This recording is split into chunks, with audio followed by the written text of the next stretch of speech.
This is Breakout for the Atari 2600.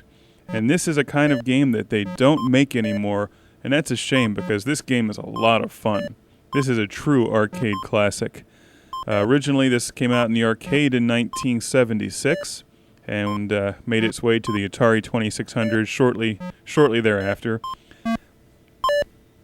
And this game uses the paddle controllers where you move your shield at the bottom of the screen or your giant cursor or whatever you want to call it.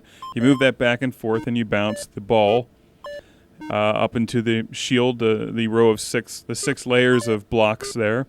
And you can see how the game is played pretty easily here. It's actually pretty simple to look at, but when you play it, it's a lot of fun. In fact, it really sucks you in. This game is very addictive.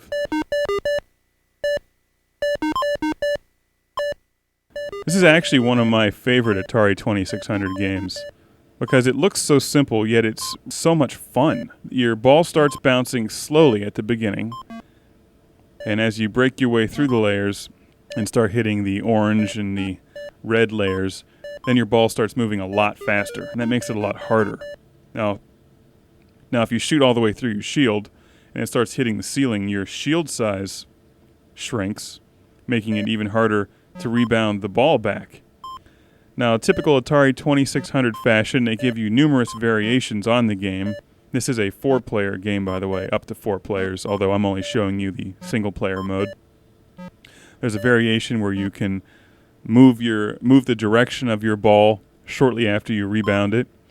There's a variation where you can actually catch your ball and hold on to it when it hits your shield. And then my favorite variation is, of course, the invisible mode. I always like the invisible mode on the Atari games, like Space Invaders. It gives an added element of challenge. This was a fairly common style for a game back in the day. This, of course, stemmed from the game Pong, which was regarded as at least one of the first video games, and gave us games like Breakout, Super Breakout, and one of my favorites, Arkanoid, where you didn't just have a shield, but you had a shield that could shoot things with lasers and stuff. It's a game we'll have to get to somehow on Classic Game Room HD. I'm not sure if that came out for any systems, though. But Breakout is a must-have. It's a good party game. It's a good game to play just hanging out for a couple minutes here and there.